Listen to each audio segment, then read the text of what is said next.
दोस्तों, अद्भुत और विराट व्यक्तित्व के 16 कलाओं से युक्त अवतार थे भगवान श्री कृष्ण। कहीं पर गोपियों के मित्र, गोपियों के प्रेमी, तो कहीं पर अर्जुन के सखा, तो कहीं पर मां यशोदा के कान्हा, तो कहीं पर रुक्मणी के परमेश्वर, तो कहीं पर राधा के प्रीतम के रूप में भगवान श्री कृष्ण जगत विख्यात हैं। और इसके विपरीत एक प्रकांड योद्धा और धुरंधर राजनीतिज्ञ के रूप में भी उन्होंने बखूबी अपनी छवि बनाई थी। प्रसिद्ध प्रबुद्धदर्शी ओशो का कहना था कि यदि परमात्मा समूचा का समूचा इस पृथ्वी पर उतर आता है तो वो कहीं ना कहीं भगवान श्री कृष्ण जैसा होगा। निश्चित तौर पे भगवान श्री कृष्ण 16 कलाओं से युक्त ईश्वर के अवतार थे, भगवान विष्णु के अवतार थे। दोस्तों, मेरा नाम है राजेश साहनी। मैं ज्योतिष और वास्तु मामलों का विशेषज्ञ हूं। हमारे YouTube चैनल डिवाइन एस्ट्रो में मैं अपने सभी दर्शकों का हार्दिक स्वागत करता हूं। दोस्तों, आज हम चर्चा करेंगे भगवान श्री कृष्ण के जन्म उत्सव जो कि 26 अगस्त को मनाया जाएगा, श्री कृष्ण जन्माष्टमी के ऊपर हमारा ये वीडियो है, जिसमें हम भगवान श्री कृष्ण जन्माष्टमी से जुड़े हुए महत्वपूर्ण तथ्यों को आपके सामने रखेंगे, विशिष्ट मुहूर्तों को आपके सामने रखेंगे और हम आपसे यही अपेक्षा करेंगे कि जन्माष्टमी का पर्व हमें मन घड़ंत तरीकों से नहीं बल्कि शास्त्र सम्मत तरीकों से मनाना चाहिए, क्योंकि इस बार की जन्माष्टमी बहुत विशेष है। और इस विशिष्ट योग संयोग में यदि हम भगवान कृष्ण की जन्माष्टमी के दिन उनकी आराधना करते हैं, साधना करते हैं, उनके लिए व्रत उपवास रहते हैं, तो निश्चित तौर पे हमारे बहुत सारे ऐसी मान्यता है कि हमारे बहुत सारे पापों का नाश होता है, हमें पुण्यों की प्राप्ति होती है और संपूर्ण वर्ष सुख समृद्धि के आयाम हमारे लिए खुलते हैं। तो दोस्तों, सबसे पहले मेरी रिक्वेस्ट कि जिन्होंने भी हमारे YouTube चैनल डिवाइन एस्ट्रो को सब्सक्राइब नहीं किया है, प्लीज सब्सक्राइब करें। तो आइए शुरू करते हैं भगवान श्री कृष्ण जन्माष्टमी पर्व के बारे में कुछ विशिष्ट तथ्य। सर्वविदित है कि भगवान श्री कृष्ण का जन्म मथुरा में भाद्र कृष्ण पक्ष की अष्टमी तिथि को मध्यरात्रि में हुआ था। और आपको एक महत्वपूर्ण बात बताएं कि वर्ष 2024 की जन्माष्टमी को भगवान श्री कृष्ण के जन्म के 5251 वर्ष बीत चुके हैं, यानी कि हम भगवान श्री कृष्ण का 5251वां जन्मदिन वर्ष 2024 में मनाने जा रहे हैं। और ऐसी मान्यता है कि भगवान श्री कृष्ण ने जन्म के पश्चात 125 वर्ष 7 माह तक इस पृथ्वी पर सशरीर राज किया था और चैत्र शुक्ल की प्रतिपदा दिन शुक्रवार 3102 ईसा पूर्व को उन्होंने अपने शरीर का त्याग किया था और इसी दिन से कलयुग का प्रवेश इस सृष्टि में हुआ था। दोस्तों, जन्माष्टमी के बारे में हम यहां पर शास्त्र सम्मत विधान आपको बताने जा रहे हैं, जिसमें हम श्रीमद् भागवत पुराण की मान्यताएं लेंगे और भविष्य पुराण की मान्यताओं को हम यहां पर आपके सामने रखेंगे। तो श्रीमद् भागवत पुराण के अनुसार भगवान श्री कृष्ण का अवतार भाद्रपद कृष्ण पक्ष की अष्टमी तिथि, दिन बुधवार, नक्षत्र रोहिणी एवं चंद्रमा वृषभ राशि, यानी भगवान श्री कृष्ण का जब जन्म हुआ तो रोहिणी नक्षत्र था और वृषभ राशि का चंद्रमा था और उनका जन्म निशीत काल में हुआ था, यानी कि मध्यरात्रि में हुआ था। तो पंचांग गणित के अनुसार हम हमेशा देखते हैं कि कई वर्षों तक ये संयोग हमें श्री कृष्ण जन्माष्टमी के दिन प्राप्त नहीं होते। अर्थात कहीं पर यदि जन्माष्टमी के दिन रोहिणी नक्षत्र आ जाएगा तो मध्यरात्रि में अष्टमी तिथि व्याप्ति नहीं रहेगी। कभी कभी दोनों का संयोग बनेगा तो दिन कोई दूसरा आ जाएगा, बृहस्पतिवार आ जाएगा, शनिवार आ जाएगा, मंगलवार आ जाएगा, अथवा चंद्रमा हम देखेंगे तो मिथुन राशि का हो जाएगा या कभी कभी मेष राशि का हो जाएगा।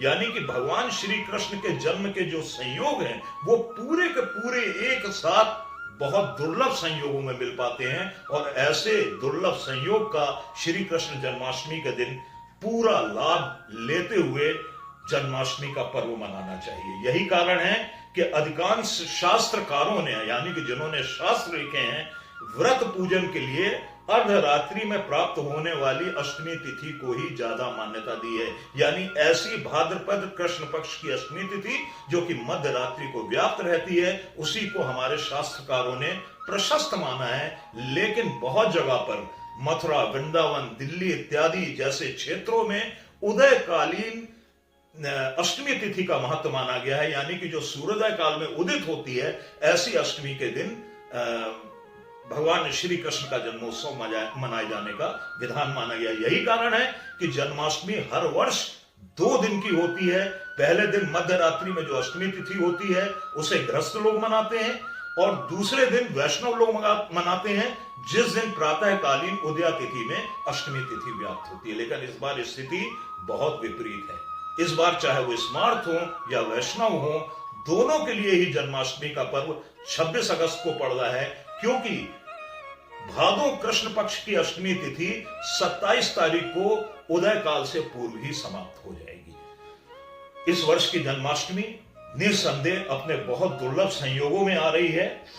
श्रीमद् भागवत पुराण और भविष्य पुराण की मान्यताओं के अनुसार, जैसा कि हम आपको बता चुके हैं, भगवान श्री कृष्ण का जन्म भाद्रपद कृष्ण पक्ष अष्टमी तिथि रोहिणी नक्षत्र एवं वृषभ राशि के चंद्रमा में हुआ था।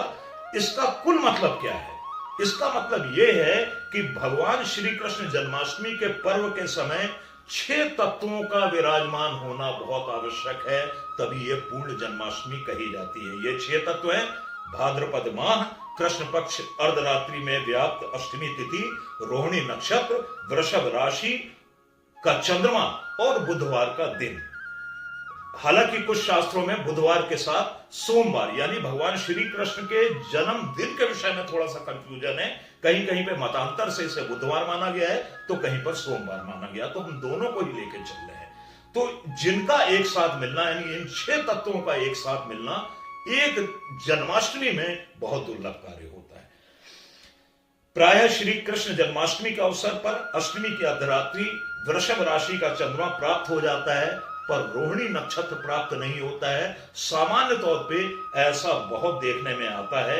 यही वजह है कि वैष्णव और स्मार्त संप्रदाय 2 दिन अलग अलग जन्माष्टमी का पर्व मनाते हैं। लेकिन इस बार की जन्माष्टमी दोस्तों बहुत विशेष है, क्योंकि इस वर्ष 26 अगस्त के दिन प्रायः उन सभी तत्वों का दुर्लभ संयोग बन रहा है जो कि भगवान श्री कृष्ण के जन्म के समय थे। इस वर्ष दुर्लभ योग की बहुत अधिक शास्त्रों में प्रशंसा की गई है। जैसे निर्णय सिंधु की मान्यताओं के अनुसार जन्माष्टमी पर यदि अर्धरात्रि में रोहिणी नक्षत्र के साथ अष्टमी तिथि आ जाए तो श्री कृष्ण का ऐसे समय में पूजा अर्चन करने से 3 जन्मों के दोष दूर होते हैं। ऐसी मान्यता निर्णय सिंधु की है।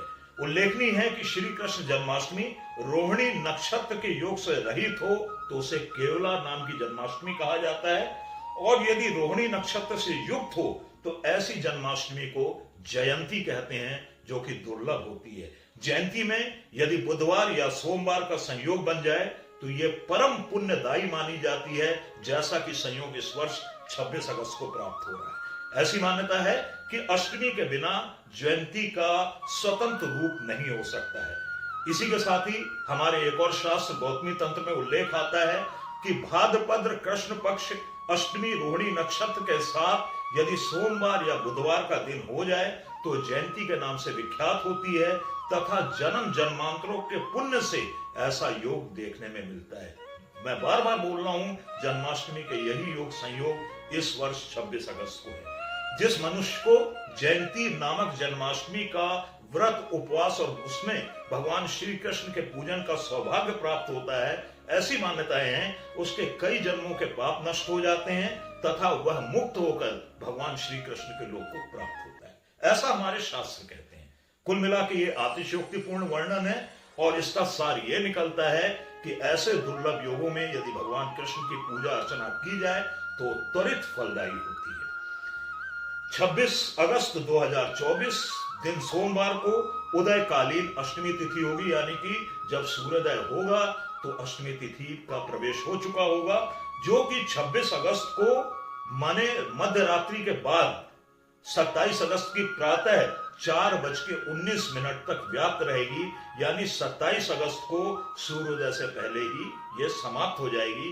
यही कारण है कि इस दिन स्मार्त और वैष्णव संप्रदाय के लोग एक साथ जन्माष्टमी का पर्व मना सकेंगे, और मेरे ख्याल से ऐसा दुर्लभ योग मुझे तो बहुत वर्षों के बाद देखने में मिला है। इस प्रकार से यदि हम दूसरा एक महत्वपूर्ण बिंदु लें, रोहिणी नक्षत्र, जो कि भगवान श्री कृष्ण का जन्म नक्षत्र माना गया है, तो यह नक्षत्र 26 अगस्त को दोपहर 3:55 से प्रारंभ होकर 27 अगस्त को दोपहर 3:38 तक संचरण करेगा, और इसके बाद भगवान श्री कृष्ण का जन्मकालीन चंद्रमा वृषभ, यानी भगवान श्री कृष्ण का जो चंद्रमा था वृषभ राशि का था, इसका संयोग 26 अगस्त को दिन रात देखने को मिलेगा। यानी कि सभी आवश्यक घटक जो कि श्री कृष्ण जन्माष्टमी के लिए आवश्यक है, वो इस वर्ष पूरे हो रहे हैं। अब हम चर्चा करते हैं जन्माष्टमी के प्रमुख मुहूर्त के बारे में। जैसे कि हमने आपको जानकारी दी कि भगवान श्री कृष्ण का जन्म भाद्रपद कृष्ण पक्ष की अष्टमी तिथि को मध्यरात्रि में हुआ था। इसलिए मध्यरात्रि में जो निशीत काल होता है, जो मध्यरात्रि का निचोड़ होता है, उस कालखंड में भगवान श्री कृष्ण का जन्मोत्सव मनाया जाता है। तो इस वर्ष 26 अगस्त को निशीत काल रात्रि 11:44 से लेकर रात्रि 12:29 तक का रहेगा। यानी कि इस लगभग पौन घंटे की अवधि में हम और आप भगवान श्री कृष्ण का जन्मोत्सव विभिन्न उपचारों के द्वारा, गीत संगीत भजन इत्यादि के द्वारा मना सकते हैं। अब एक प्रश्न ये उठता है कि जो लोग भगवान श्री कृष्ण के जन्माष्टमी के पर्व का व्रत रखते हैं, उसकी पालना कब की जानी चाहिए, तो इस संबंध में शास्त्रीय विधान क्या कहते हैं, ये जानकारी हम आपको दे रहे हैं, और प्रचलित विधान क्या है इसके बारे में भी हम आपको बताना चाहेंगे। तो जन्माष्टमी के पारण का सर्वाधिक शास्त्र सम्मत तरीका यह है कि जब तक अष्टमी तिथि भादो कृष्ण पक्ष को, जब तक अष्टमी तिथि और रोहिणी नक्षत्र व्याप्त रहे, तब तक व्रत का पारण नहीं होना चाहिए। तो इस सिद्धांत के अनुसार रोहिणी नक्षत्र व्याप्त रहने तक जन्माष्टमी का पारण नहीं करना चाहिए। इस मान्यता के अनुसार 27 अगस्त को अष्टमी सूर्योदय से पूर्व समाप्त हो जाएगी, लेकिन रोहिणी नक्षत्र दोपहर 3:38 तक रहेगा। इसलिए जन्माष्टमी व्रत की पालना, जो सर्वाधिक महत्वपूर्ण शास्त्र सम्मत विधान है, वो 27 अगस्त को दोपहर 3:38 के बाद किया जाना शास्त्र सम्मत है। एक शास्त्र सम्मति यह है, और दूसरी एक अन्य शास्त्रीय मतानुसार 27 अगस्त को सूर्योदय के पश्चात देव पूजा और विसर्जन करने के बाद जन्माष्टमी व्रत की पालना कर लेनी चाहिए। चूंकि 27 अगस्त को अष्टमी तिथि सूर्योदय से पूर्व ही समाप्त हो रही है, इसलिए यह मत इस वर्ष की जन्माष्टमी के लिए ज्यादा श्रेष्ठ माना जा रहा है। तो इसलिए जो भी व्रत रहते हैं जन्माष्टमी का, पूरे दिन निराहार या जिस तरीके से भी, जिस विधान से भी आप व्रत रहना चाहें, 26 अगस्त को व्रत रहते हुए 27 अगस्त को सूर्योदय के बाद व्रत, सबसे पहले आप देव पूजा करें, भगवान श्री कृष्ण के झूला इत्यादि का जो कुछ भी आपने जिस तरीके से भी जो झांकियां वगैरह लगाई हैं, उनका संक्षिप्त में विसर्जन कर दें, और इसके बाद व्रत की पालना कर लें। फिर एक तरीका जो वर्तमान समय में बहुत प्रचलित है, लेकिन यह कहीं से भी शास्त्र सम्मत नहीं है।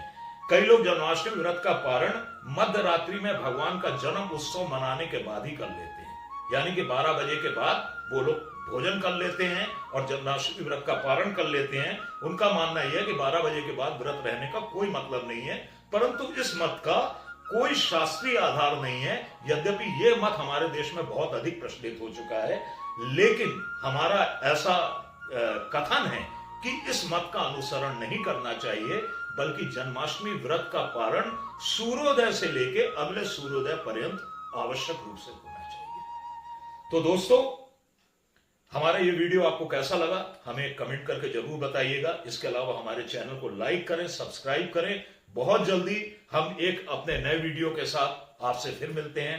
तब तक के लिए राधे राधे, जय श्री कृष्णा, और हमारे सभी दर्शकों को भगवान श्री कृष्ण के जन्मोत्सव जन्माष्टमी की बहुत बहुत बधाइयां, शुभकामनाएं। धन्यवाद।